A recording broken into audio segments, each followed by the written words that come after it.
Humanity learned about the Galactic Council long before the Council acknowledged Earth. Signals intercepted from deep space painted a picture of an empire that ruled through intimidation wrapped in diplomatic language. Dozens of species had joined them out of fear, not loyalty. Their technology was impressive, but their arrogance exceeded it. They believed humanity to be latecomers, ambitious, reckless, emotionally volatile, and ultimately manageable. The Council delegated Earth to a low-priority observation list, treating humans as a developing species that would either submit or collapse under pressure. What they didn't understand was that humans had been preparing for the unknown long before the unknown arrived. When the first ripple hit the upper atmosphere, every orbital sensor lit up at once. A massive fleet emerged from folded space, their hulls marked by the insignia of the Galactic Council. It wasn't a diplomatic envoy or an exploratory team. It was a formation built for conquest, lined with carrier platforms, shield barges, Dominion cruisers, and a command dreadnought large enough to eclipse the horizon. Power readings suggested more destructive capability than any Earth nation had ever faced. The Council made no attempt to communicate during their descent. They simply positioned themselves above major population centers as if the planet had already surrendered. When the transmission came, it was a single voice projected across Earth's networks. The tone was calm, measured, and dripping with superiority. The message declared humanity in violation of galactic expansion protocols, a law Earth had never heard of. The Council insisted Earth cease all orbital development, dismantle all military infrastructure, place its governments under provisional oversight, and pledge allegiance within one rotation cycle. Failure to comply, the voice warned, would result in swift pacification. It wasn't even framed as conquest, it was presented as an administrative necessity, the way one trims a dangerous species back into order. The world reacted with a cold, unified silence. Governments convened emergency meetings within minutes. The public froze between shock and disbelief. Humanity had imagined countless forms of alien contact, but an unprovoked ultimatum from an interstellar empire was not one most civilizations expected to survive. Yet the threat didn't bring chaos. Instead, it triggered something buried deep in human history, an instinctive clarity that appeared whenever humanity faced overwhelming danger. Instead of flinching, Earth's leaders analyzed the situation with precise calm. The Council believed they were dealing with a fractured species, but Earth's divisions vanished in a way no human war had ever achieved.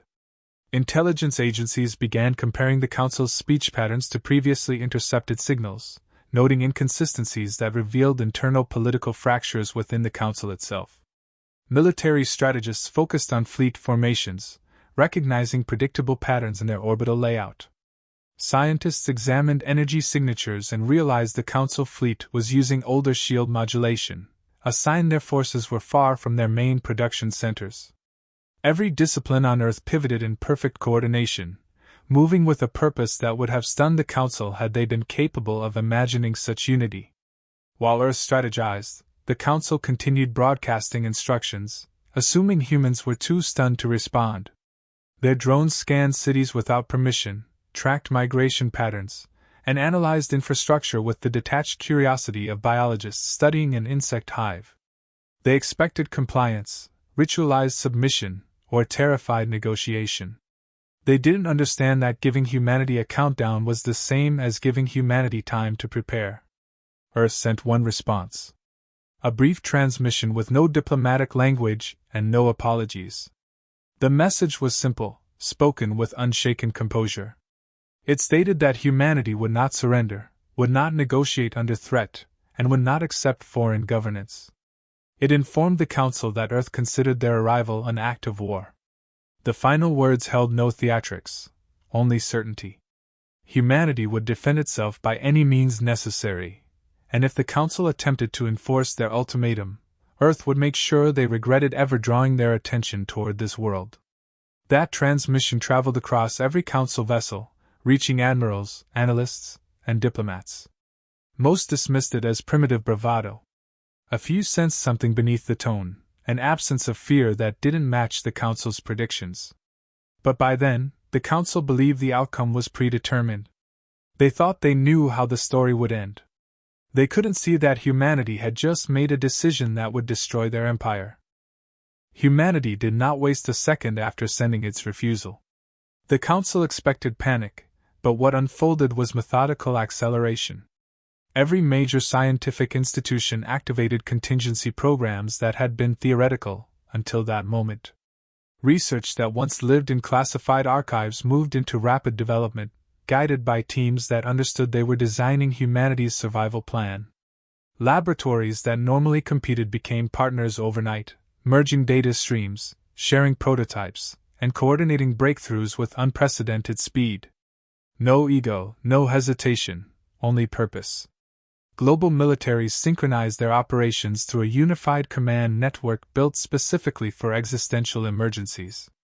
Satellites that had once monitored weather patterns shifted to track Council vessels, identify weaknesses in their patrol paths, and map their energy output.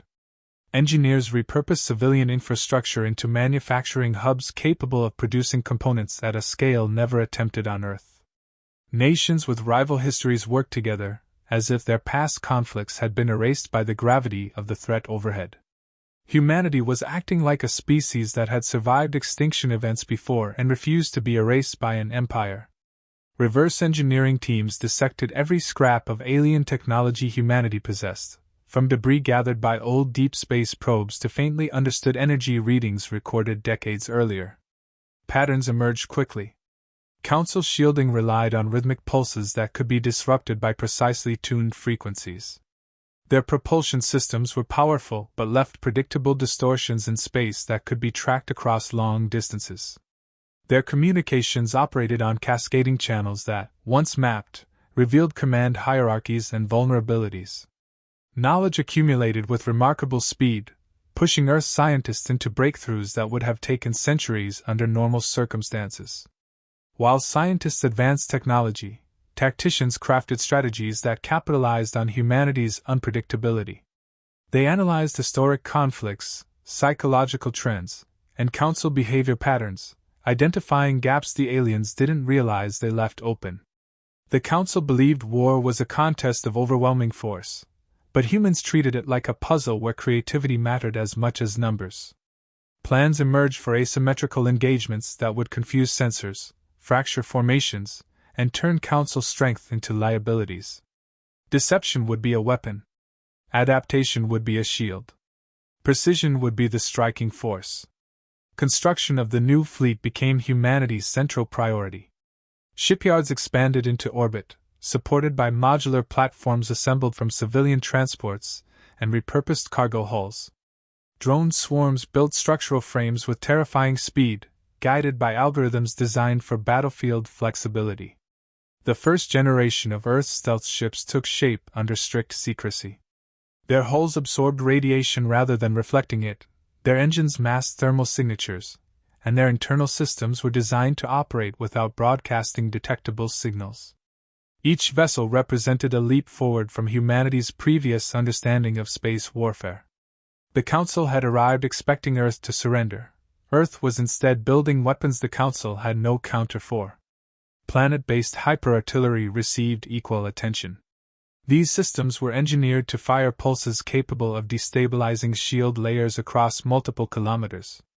They required massive reactors and precise timing, but once operational, they would be able to cripple capital ships from the ground. Engineers installed them in reinforced subterranean facilities to ensure they could survive orbital bombardment.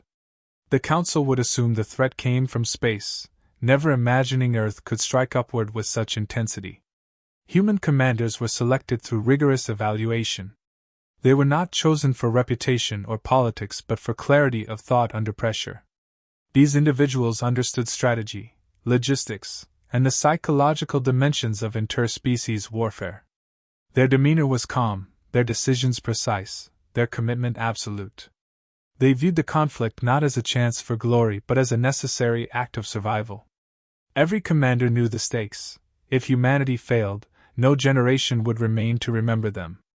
As preparations advanced, humanity began mapping the locations of Council supply lines, command outposts, and hyperlanes. Analysts observed patterns in fleet movements orbiting Earth and deduced that the Council's supply network was stretched thinner than their appearance suggested. That weakness became the foundation of humanity's next step, a counter-offensive that would strike the Council where they believed themselves untouchable. When the final simulations concluded and every system synchronized, Earth locked onto the coordinates of key Council sectors. The planet that had been treated as a minor species was now preparing to hit the heart of a galactic empire. Humanity moved with unwavering focus, ready to show the Council that conquering Earth would be the last mistake they ever made. The Galactic Council never imagined that a species confined to a single system could become a threat worth calculating. Their analysts treated humanity as a curiosity, notable only for rapid cultural shifts and unusual aggression patterns. Reports describing human adaptability were dismissed as exaggerations from junior observers. Even when Earth transmitted its refusal, most Council members interpreted it as a predictable emotional reaction from a species incapable of grasping the scale of the force above them. The decision to deploy an invasion fleet had been made with confidence bordering on complacency. Inside Council chambers, delegates spoke with certainty about how the conflict would unfold. They believed the humans would attempt symbolic resistance, followed by chaotic surrender. Predictions described short engagements, minimal losses, and a swift absorption of Earth into the administrative network. Their military advisors reinforced the assumption. They pointed to the size of their armada, the superiority of their energy weapons, and their centuries of experience suppressing rebellious worlds. No one in the chamber questioned whether humanity's defiance signaled something deeper. Arrogance had calcified into doctrine.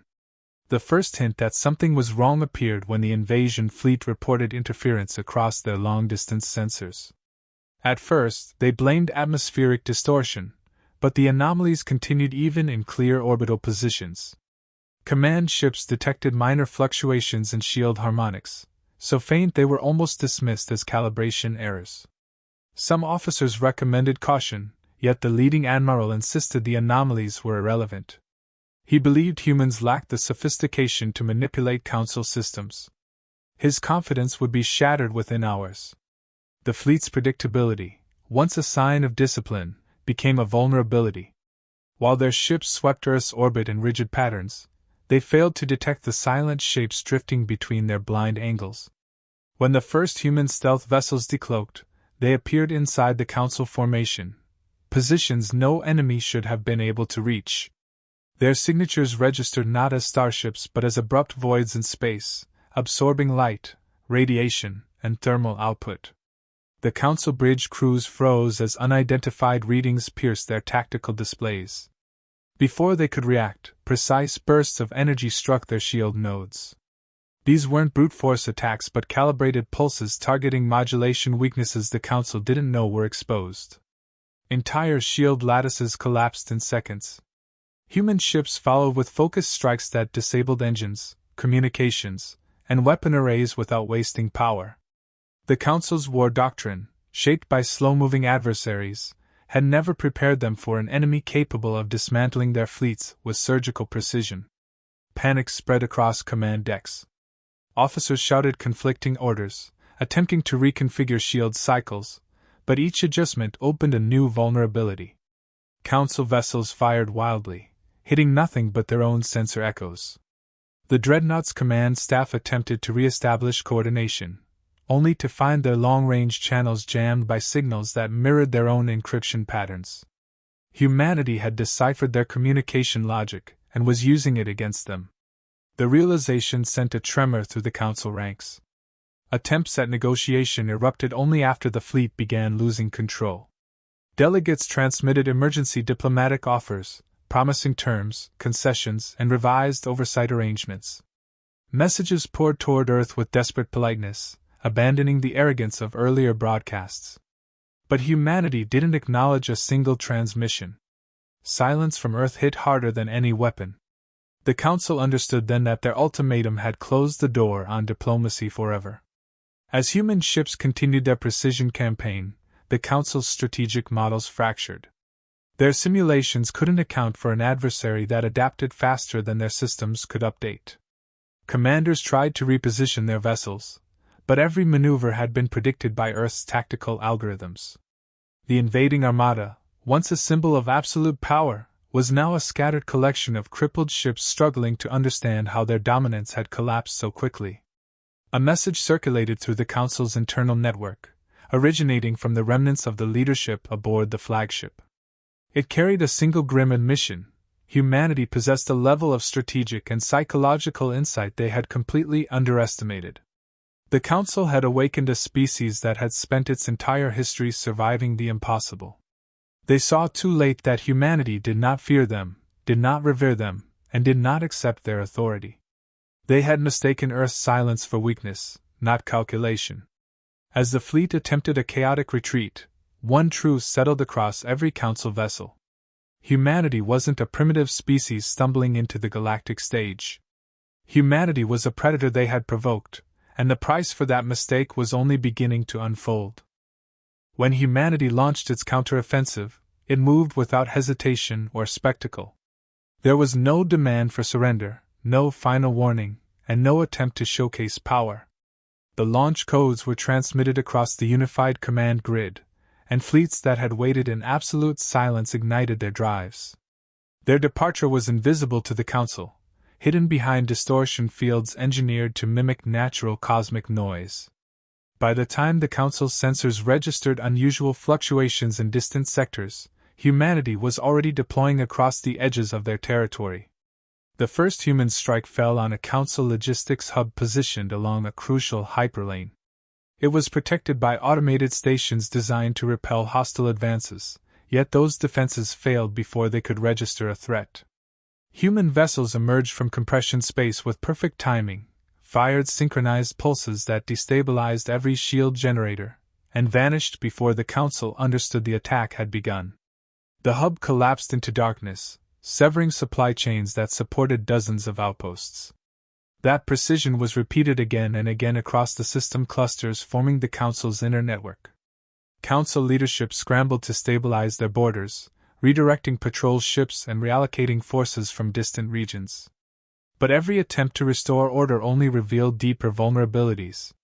Human analysts had mapped their infrastructure with near-perfect accuracy, targeting nodes whose destruction would trigger cascading failures. Shipyards lost power. Orbital foundries shut down. Communication relays failed in waves. Entire sectors realized they were isolated before they could send distress signals. Humanity wasn't just striking military assets, it was removing the Council's ability to coordinate a war at all. When human fleets advanced toward core territories, their methods shifted from disruption to decisive elimination. They moved in tight formations that confused traditional tracking systems, altering speed and vector in ways that defied Council tactical prediction. Human firepower was not extravagant, but every shot was calculated to disable specific components rather than annihilate entire vessels. Engines were destroyed without breaching reactor cores. Command bridges were neutralized with precision beams that bypassed armor. Council officers found themselves alive yet powerless, captured not by overwhelming explosions but by flawless execution. Ground operations unfolded with similar efficiency. Human spec ops teams infiltrated strategic locations using cloaking rigs that distorted thermal and electromagnetic signatures. Drone units, guided by synchronized swarm intelligence, bypassed fortifications and secured control centers with stunning speed. Council soldiers expected drawn-out engagements, yet found themselves facing opponents who never revealed their positions and struck with mathematical accuracy. The objective was never conquest for territory but the removal of the Council's capacity to wage war. Civilian areas were avoided with meticulous care, reinforcing a message: humanity targeted only the architects of aggression. As panic spread across Council-controlled worlds, fragments of their leadership attempted to regroup, hoping to assemble a counter-strategy. But their options collapsed faster than they could execute them. Human fleets struck command planets that housed critical administrative nodes. Encrypted Council directives were intercepted and replaced with false orders that misled surviving fleets into defensive patterns that left them vulnerable. Strategic command rooms that once dictated the fate of entire species found their screens flickering with human-coded infiltration marks. The Council's sense of control evaporated into helplessness. The turning point came when humanity struck the Council's central military headquarters. Hyper-artillery positioned on Earth unleashed a synchronized barrage through a chain of jump anchors engineered specifically for this operation. The resulting energy pulses struck with such precision that the shield matrix guarding the headquarters collapsed instantly. Human ships followed with coordinated fire that disabled the remaining defense grid before the Council could scramble a response. Their most fortified bastion fell in less time than their analysts had predicted for a minor skirmish. Once the headquarters lay silent, humanity transmitted a message across the Council's surviving communication channels. It contained no threats, no declarations of victory, and no demands for terms. It simply stated the reality the Council had forced into existence. Earth had not sought conflict, but the choice had been removed. The message concluded with a line that spread across the galaxy with chilling clarity. "You came to erase our world. Now learn the cost of awakening us." That statement echoed across every Council sector still capable of receiving transmissions. It was not a boast. It was an observation from a species that had spent its history proving impossible outcomes achievable. Humanity had delivered its answer, and the Council understood there was no path back to the arrogance that guided their first decision. Their empire had collided with something far more relentless than they had ever imagined. The retaliation was not fueled by rage, but by absolute resolve. Humanity had spoken, and the galaxy would remember the message forever. The collapse of the Galactic Council began not with a final battle, but with the realization that their authority no longer existed. Worlds that once obeyed their directives sensed the shift instantly. Communication relays that had carried Council orders for centuries transmitted only fragments of distress signals and incomplete recalls. When human fleets withdrew from certain sectors, they left behind silence rather than devastation. That silence conveyed a truth more powerful than any demonstration of force. The Council had lost the ability to defend itself, govern its members, or shape the future of the galaxy. The remaining Council delegates attempted to scramble together an emergency summit, but only a fraction arrived.